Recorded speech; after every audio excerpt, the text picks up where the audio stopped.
Hi, I'm Dr. Jeff Fearon. I'm director of the Craniofacial Center here at Medical City Dallas. And I thought I'd start off by telling you a little bit about Apert syndrome. Apert syndrome is a really rare condition.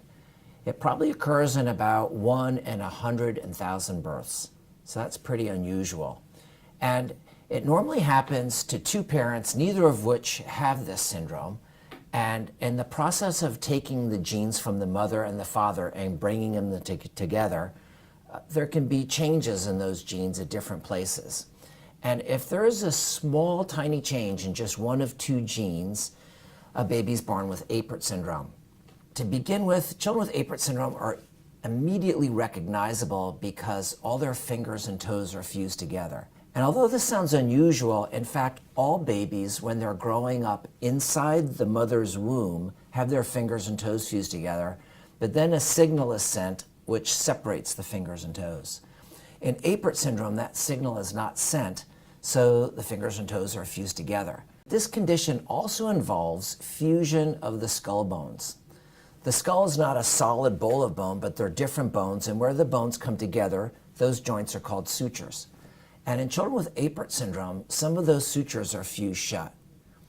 The result is, as the brain is growing, it can't push the skull in certain directions, so the skull shape looks very different. And over time, pressure can build up inside the skull, so we have to make the skull larger. Apert syndrome also involves fusion of sutures of the midface, which is from the top of the nose to the teeth. And so this whole upper area doesn't grow as big. So depending upon how severely affected the midface is, some children need help just to breathe at night.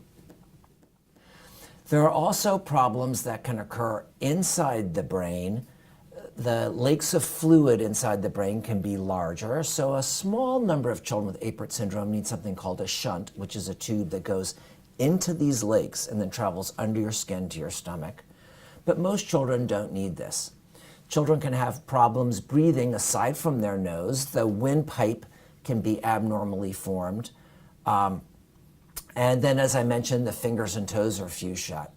So there are a lot of different things going on for children with Apert syndrome. So how do we take care of kids that have this condition? It really requires a whole team of experts coming together to provide the safest and best care for Apert syndrome. We have noticed that many children who start their care at other centers, some of which are very good centers, but maybe don't have a special expertise or they don't see a lot of Apert syndrome. Children with Apert syndrome can get many operations, too many of them.